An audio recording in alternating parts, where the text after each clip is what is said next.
Welcome to I Said What I Said. I'm Brad 𝐸𝐿𝐾𝐈. That's Tyson Gentry. We keep on chugging, folks. AFC North now. If you haven't listened to the other ones we've done the East. Or no, I'm sorry, that's the last one we've done. We've done the West. We've done the South for both AFC and NFC. And now we're back up to the AFC North. Should be two fun divisions in both the AFC and the NFC side. If this is your first time tuning in, what we're going to do, kind of give an overview of where things are at, like who's favored to win, give our thoughts on that, dive into each team, and then we'll have some closing thoughts at the end as we take a look at where we're at on this division as a whole. Tyson, the AFC North is kind of an enigma. It's been hard to figure out, but I think there's at least one clear team that has separated themselves from the rest on the bottom end of things. Yeah, okay. I thought you were going the other way. I was like, wow, you got some conviction on Baltimore. You think Cincinnati's defense is going to be good or something. But, yeah, dude, time is a flat circle. I think the Browns might have the worst situation outside of New Orleans, I guess. We'll give them that. Yeah, outside of New Orleans, because let's look at this now. The Baltimore Ravens are the minus 155 favorite to win this division. The Bengals are plus 260. The Steelers are plus 500. And the Browns are plus 3,500. First glance at this, Tyson, I think the price is off. We'll get into this a little bit more on the Ravens, but Lamar hurt his foot. He's getting x-rays. He got stepped on. I don't think it's going to be like a broken foot or anything like that, but that's already something for a guy that's been injury prone. I don't want to necessarily say that, but he's had injuries throughout his career. And if you don't have Lamar Jackson, the Baltimore Ravens look completely different. Like we've seen what they look like without him. So that has me questioning this price off the bat. How are you feeling looking at this division odds? I think like Lamar's, getting taken out of practice, and then we're told it's really nothing, and then today it's like, oh, it might have been something. As far as that goes, dude, like that is something to monitor. But is that a bigger question mark than the Cincinnati Bengals defense or Aaron Rodgers playing quarterback for the Steelers or whatever the hell's going on in Cleveland? No. Just the short answer. Minus 155 is a tough pill to swallow, I think, but they should be the favorites in this division. They have the least question marks by like a lot. Yeah, and I think, and we'll get into it at closing thoughts, because I don't think there's anything we're going to say off the top here that's like if you want to pick a division winner, Ravens are a good bet, I think. I mean, the Bills are the biggest favorite at minus 280. The Ravens are the second biggest favorite at minus 155 here on FanDuel at least. So that's pretty notable, because I mean, if you're kind of scrolling through everything else, you'd think the Chiefs would be big. They're minus 110. So there's a lot of confidence in the Ravens to win this division again. And it seems like you're right there at lockstep with where the books have it. Always, dude. It's Harbaugh in the regular season. We're always locked in. All right, let's dive into the Browns, because you mentioned that they're in a horrendous spot this year, and I would agree with you. They're coming off a 3-14 season. This was a disaster. They decided to hold on to Kevin Stefanski. Already announced that Joe Flacco is going to be the starting quarterback. They're getting ready to carry freaking 4 quarterbacks in their active roster. People only carry 2 in today's world, Tyson. They're carrying 4. This is insanity. Yet they're going to do it because they're the Cleveland Browns. The defense should be good. We'll see about the offense. It's just a mess in Cleveland once again. Yeah, and like it's been such a mess that nobody's talked about. The offensive line's going to be pretty bad. Like when they drafted 𝐿𝐮𝐬𝐿𝐾𝐭, who may or may not play for the team in 2025 as we record, he still has not signed his contract. We don't know what's going on there. But the offensive line was always going to be bad. And that's something that they've done, better over the last couple of years, as opposed to what we're used to when the Cleveland Browns are supposed to win 3 games. And that's kind of the way it feels like one of those. Like the defense is going to be good, and Myles Garrett is awesome, and Schwartzy and those guys, they got things rolling on that side of the ball. They're going to carry in 4 quarterbacks, and at some point you have to see what you have in both Dillon Gabriel and Shedeur Sanders. So those guys are going to play, and that's going to be a tough gig, because when you're talking about throwing the football, Jerry Jeudy, big breakout season to end last year once he got there. But is that sustainable? And is that going to happen with Shedeur Sanders and Dillon Gabriel? Is David Njoku going to continue this rise? Like, are they going to have to trot Harold Fannin out on the field because they don't have, like, Cedric Tillman isn't the guy from the 3 games that we saw? And look, I think Cedric Tillman's a good player. I think that their skill position players can look like a good bunch. It's just that outside of Joe Flacco playing quarterback, we're not going to see it that way, dude. Right now on the roster is Jerome Ford, Dylan Sampson. They got Pierre an undrafted Strong. kid, and then Pierre Strong. That's tough because if you're going to say we can't run the football, you got to throw it. And especially when you fast forward to, okay, it's Dylan Gabriel who has limitations with his arm, and Shedeur Sanders who fell to the 5th round. I don't care what anybody says on social media. All 32 teams said this guy's a 5th rounder. Like, okay, take about all the preconceived notion. This guy was supposed to go number 1 or top 3. Okay, this is what he is now. He's a 5th round pick, and you've seen some limitations with the arm. That's scary when the offensive line's supposed to not be good, and you don't have the defense. And he took a billion sacks. Runs, and he took a billion sacks. And Tyson, Jerry Jeudy, we know can be hot or cold. We have no clue about Cedric Tillman, really. Deontay Johnson's here. We don't know if he's going to be locked in. Isaiah Bond, dude, he's playing in the 3rd quarter of preseason games. DeAndre Carter is the other guy. Jamari Thrash. Like these weapons, man. I mean, it is ugly. And so dude, you're beyond really parity with the Isaiah Bond thing, the 𝐿𝐮𝐬𝐽 Judkins thing. Like the Cleveland Browns, like how are we supposed to take you serious? You don't take yourself serious. It's crazy that we've gone from where they were, where they actually felt like they were a respectable team, they won a playoff game, to again, they are the laughingstock of the NFL. Who has gone all in on a quarterback and it worked outside of the Rams in the last 5 years? In terms of like, hey, we're going to go get this guy. And because Russell Wilson and the Broncos blew up. Right. Like the Deshaun Watson thing's blowing up. I got to be blanking on somebody else, but like it just doesn't happen very much. Yeah, it feels like it's Stafford recently. I'm with you. I mean, you know, the Colts tried it multiple times and it didn't over work and out, over again, but it was like, I mean, you give up all this stuff, and then you look at Houston and all the guys that I mean, whatever. I think Andrew Berry and the boys have done this to themselves. I think the Cleveland Browns are going to stink, and I think they deserve to stink. Well, does Kevin Stefanski have his job at the end of this year if it's another disaster? I was going to say no off gut instinct, but the way things are running down there, maybe. I know.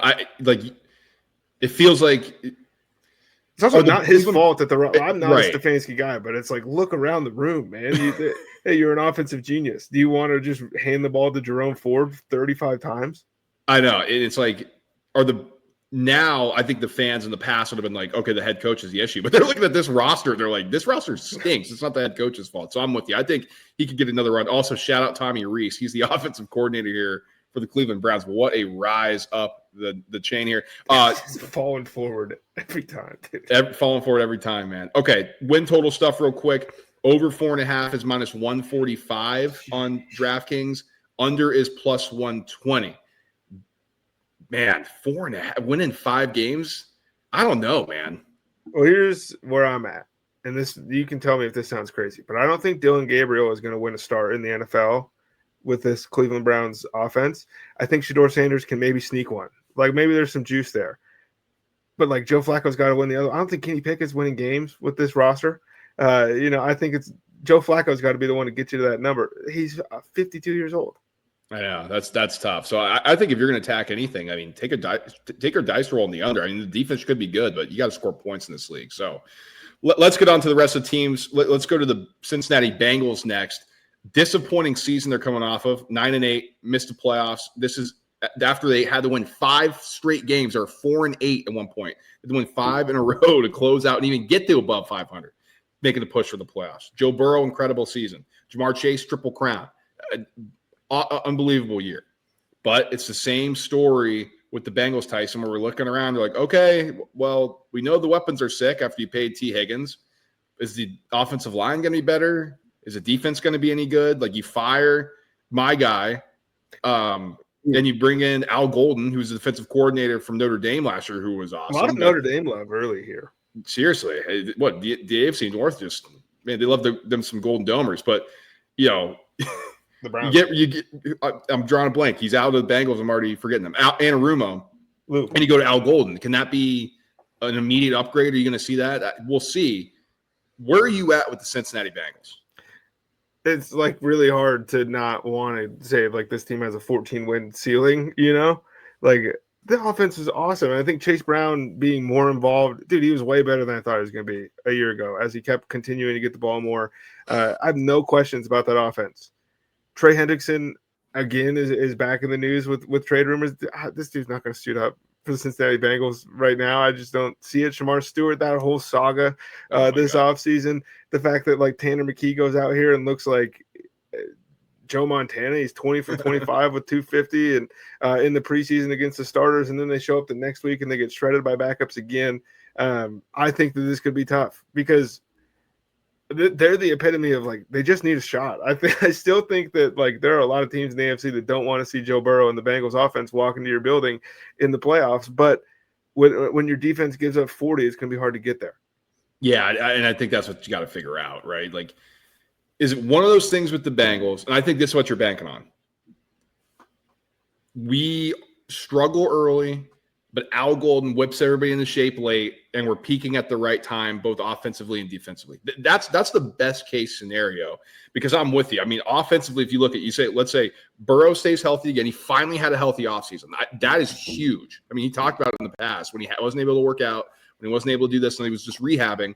He has been able to stay healthy, so that's huge. Now, T. Higgins got a little banged up apparently in camp, so that's going to be the story with T. Higgins. Like, that's just what it is. Jamar Chase, he's going to be awesome. We know that. Yoshi Voss, rumors are he's taking a step forward. Charlie Jones been looking good. Mitchell Tinsley, shout out Penn State, been looking good. So there's weapons. We know that. Orlando Brown, Dylan Fairchild, Ted Karras, Lucas Patrick, and Amarius Mims. That's your starting five on the offensive line. Can those guys be good enough, Tyson? That's what everybody's wondering here.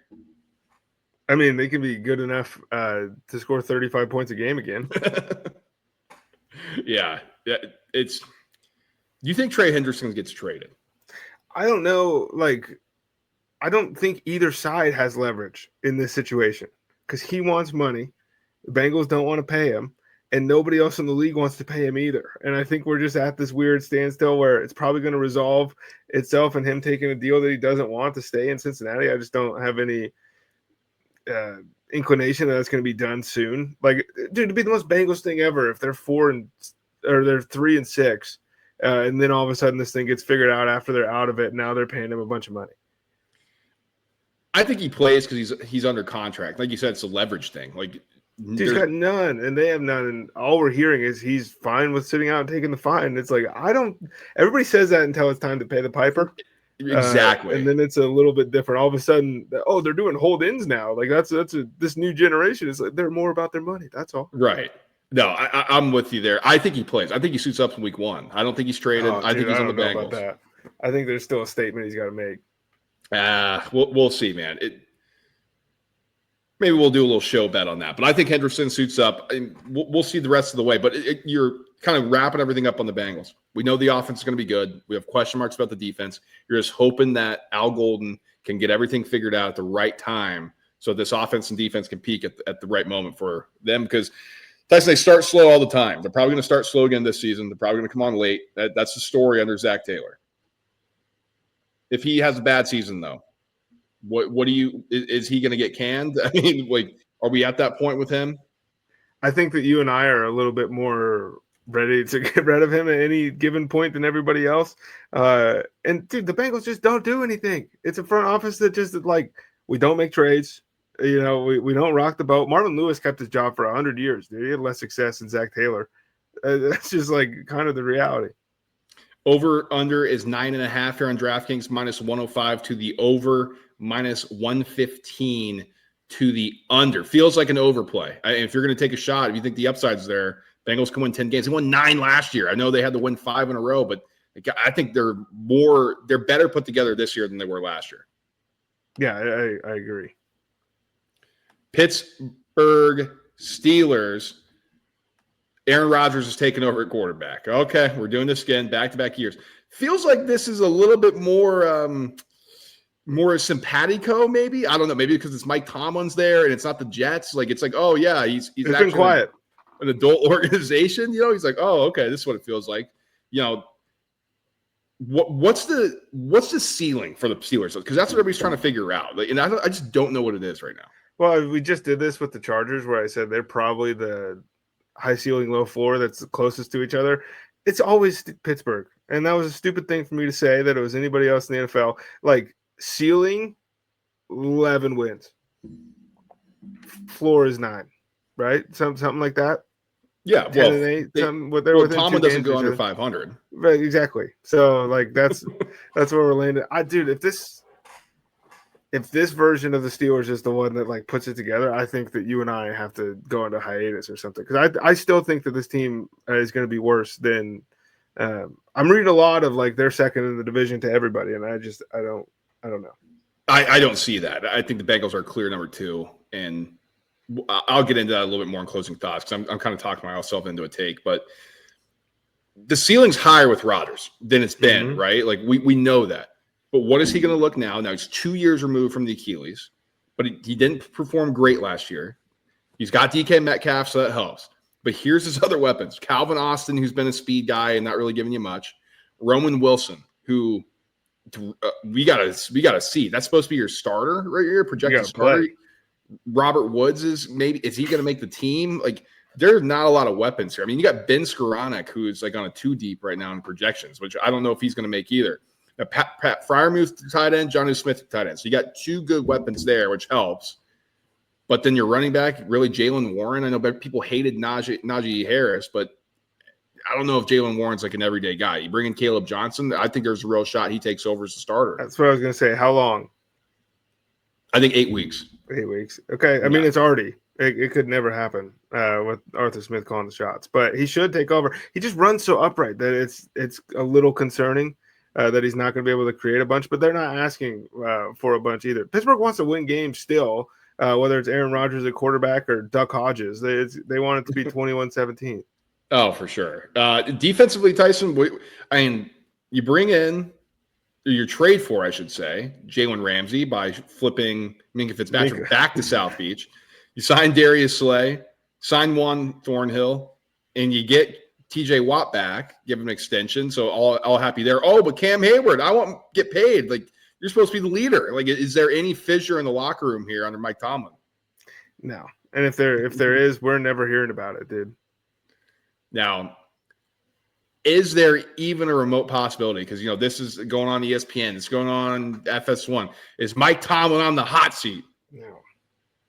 Dude, they've had 2 coaches since 92. It just cracks me up. I know Steelers fans in real life who some of them are like Tomlin hardcore fanboys, and Mike Tomlin can do no wrong because they were 6 when he won the Super Bowl, and then it's just been since then, you know what I mean? But I know guys in real life who are like complaining about the 9-8 or before we switched to 17 games, 9-7 or 8-8 over and over again. And so there is a portion of the fan base that is going to be mad. But Brad, the Steelers are your least favorite fan base in the entire NFL. And what do you think those people are going to think if Mike Tomlin gets canned? Oh my God, they're going to riot. Even the ones who are wanting him to get fired, dude, they're going to be so pissed. It's like, this is not the Steeler way. It's like, you guys have been wanting this for 4 years. What are you talking about? Like, they're just too obnoxious, man. I just can't handle it. That's so good. Your hate for the Steelers fan base is all time. It fuels me. Over under here on DraftKings, over 8.5 is -115. Under 8.5 is -105. So, like we're telling you, folks, you want to bet on him to go over, and you want Mike Tomlin to keep the winning streak or the non-losing season streak alive, or you going to take a shot here? Because Tyson and I have taken a shot each of the last 2 years, and we have gotten kicked in the face by Tomlin. I'm not doing it this year. I can't do it to myself. It's like the only team in the league that when the starting quarterback goes down, you're still just like, I don't know if we're going to get to the under. Like, they're just going to find a way. They're just going to find a way. The defense is going to do insane stuff. Like, for some reason, like, they're blocking punts, dude. Yeah. It's strip sack and ridiculous interceptions. It's impressive, but they're not winning the Super Bowl. No, they're not. But this team could, the Baltimore Ravens. But we've been saying that for a while here. Now, Tyson, I praised them for being early on some quarterbacks on both positive and negative. I think I'm starting to be a little bit right here on the Lamar thing. Now, it's insane to say that coming off the season he had, and I know that, and people are going around. And here's the other thing. Here's an aside. People are saying what he did last year was like the best quarterback season of all time. I'm like, what world are we living in here, guys? Like, and that's probably the problem with social media is we've gotten to the age, Tyson, where we've actually like witnessed this stuff. I was alive in 2015. I saw Peyton Manning throw for 55 touchdowns. Like, and 5,500 yards. Like, what are we talking about? So that was driving me insane. Now, taking that out of the equation here. We talked a little bit about the injury, yada, yada. But this has been a team, Tyson, they get to the playoffs and they fall apart. That kind of spoils my view on the Ravens. And perhaps that's unfair because we got to separate the regular season, like you said, with the Harbaugh and what they do in the playoffs. So if we're looking at them right now, I guess regular season lens, playoff lens, if you can divide that, where are you at with them? I think their worst game beats a lot of teams in the NFL's average or good game. And I think that's a great place to be if you're the Ravens. 2 years ago in the AFC Championship game, and they played the Chiefs, they ran the ball 8 times. Something like that, and it was just like, what in the world is the point of this? All you did all year was run all over everybody. And then last year, like, I know that you're not the Lamar guy, but Mark Andrews got to catch the football. Yeah, for sure. Like, and then maybe they are playing in the Super Bowl. Maybe they beat the Chiefs. Maybe the butterfly effect is crazy. They like anything could have happened at that point, but the ball hit him in the chest, and like, I'm not going to put that on Lamar. He wasn't great, anyways, but. At the end of the day, that's just kind of the stink around this organization. They haven't been back to the show since the power went out, and Ray Lewis is dancing. That era was awesome. But this new one hasn't actually brought home any hardware, even a conference championship trophy. And I think that is kind of where you're coming from with drawing the line. But in the regular season, like they can play poorly and still beat a lot of teams on their schedule. And I also am going to do this one last time, dude. This is the real takeover. Isaiah Likely is here to stay, folks. I love it. I thought you were going to go with Bateman. So I'm glad you went with Likely because I can get behind you there because there's a lot of Bateman love out there. I'm like, can you guys freaking – Rashad Bateman is good at football. Oh, my God. Here we go. Tyson. It's the catching the ball part. He's not good at receiver, dude. At football, he's awesome. Okay. All right. I'm DeAndre Hopkins, is he going to make he's going to make an impact here? No. Not like zero bit? I think it's Zay Flowers. I think it's going to be Mark Andrews. I think Isaiah Likely takes a step forward. And then as much as you hate him, I think Bateman gets all the Aguilar stuff and a little bit more, and I think that helps. But they want to run the ball. There's not that many targets to go around here anyways. And I don't think DeAndre Hopkins is taking a bunch of those from Zay Flowers and the rest. I'll say this. Bateman better be good because if you think Hopkins is just going to be a jag – they paid him. They did, but they paid, Odell. Here's the backups besides Zay Flowers, Rashad Bateman, DeAndre Hopkins, at least in the 2 deep. Rookie LaJohntay Webster, Tylan Wallace, Devontae Walker. That's not a ringer there. If you're looking at things, so let's say Hopkins stinks. Let's say Bateman's still Bateman and it's like average. So it's really just Zay Flowers, the ghost of Mark Andrews, Isaiah Likely. I'm with you. I think he takes a step forward and question marks. For a team that struggles to throw the football when it matters, that's scary. It's scary when it matters, but that's the same regular season team that's tried into this thing 3 or 4 times in a row. That's true. Here's the thing. We know what they're going to be in the regular season. It's going to be awesome. Good, dude. Yeah. They're just roll the football. And a lot of that, Tyson, I'm looking at their defense. They get Jair Alexander now. He might be washed, but maybe he just need a change of scenery. We kind of get to that point with some people's careers. And you bring in Malachi Starks to be your starting free safety. Everybody else is the same player. And it's been a defense that's been sick. And yes, you don't have Mike McDonald, but Zach Orr I thought was good.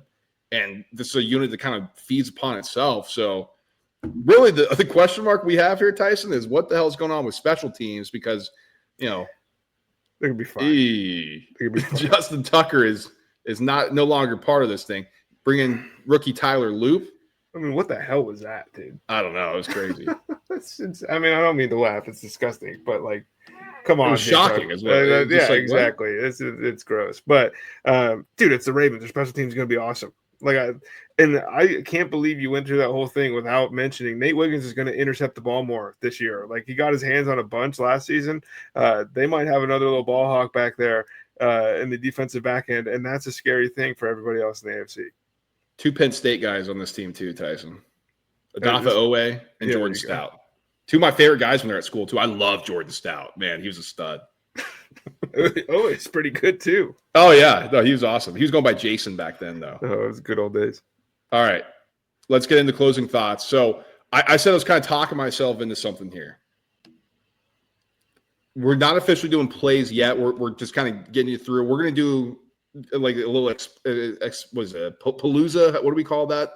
But kind of like the preseason stuff as we get into week one, all that, and give out our Super Bowl picks, conference picks. We'll give out our best bets, win total stuff, things like that. I guess we should have done that for the Ravens. I apologize. I jumped the shark here a little bit, Tyson. So what are they? 11.5 minus 115 for the over, 105 for the under. That's a lot. I think I'd lean over. They won 12 games last year, so it'd be on par. I'm staying away from that, but yeah, I mean, God, dude, like it's just a regular season. So anyway, getting to the closing thoughts. I think I would take a shot on the Bengals. Like if you're going to roll the dice on a team here, I'm going to go with the better offense or the higher upside offense, I should say, with who I think is the best quarterback in the division. Now, the coach does scare me because I think he's at best the third best coach, and he's probably the fourth best coach in the division. Oh, the defense is a huge question mark. But again, if I'm laying plus, or if I want plus 260 here with the Bengals, I'm banking on some high side of the variance here where Al Golden comes in. He's a difference maker, kind of like Anarumo was early. So I'm not an official play yet, but I'm talking myself in the Bengals more and more as I look into it. 1 to 100, the likelihood that Derrick Henry, the cliff is coming. Dude, probably like 20 because he just doesn't. There's like no cliff. I don't know. No, I think he's going to keep going too. But like it comes for everybody, and I think that's an underrated aspect of this whole offseason because we're doing it with all the other guys, and it's just like, oh, it's DH, man. He just does what he does. Yeah, you're still staunchly backing the Ravens. Yeah, I don't think that there's a world that the Bengals defense is good enough for them to win this division because I think the Ravens are just going to beat a lot of people, and it won't be impressive probably most of the time. But then we're going to get a couple games where they score 55 points. Baltimore's offense does, and then it's going to be like this team can win the Super Bowl, and then the playoffs are going to start, and they're going to lose to Kansas City, and that we're going to have the same conversation next year, but they're going to win the division. All right, let's get out of here. Like, subscribe, and share the show, folks. Smash the like button on YouTube. 5 stars if you haven't yet in podcast form. Send us a question, all that good stuff. Share it with a friend, share it with an enemy, share it with whoever you want. Share it with the bum at the bar. Share it with your new drinking buddy. I don't know. We got football season. Probably. We're around the corner. We just did week 0 in college football. So you guys know it's getting hot and heavy here. We'll finish out with the NFC North as we're getting ready to finish up the previews. We still got the East to go, but we're about to be jumping right in as fall's around the corner here, Tyson. So we'll talk to you guys when we talk about the NFC North. Till then, peace.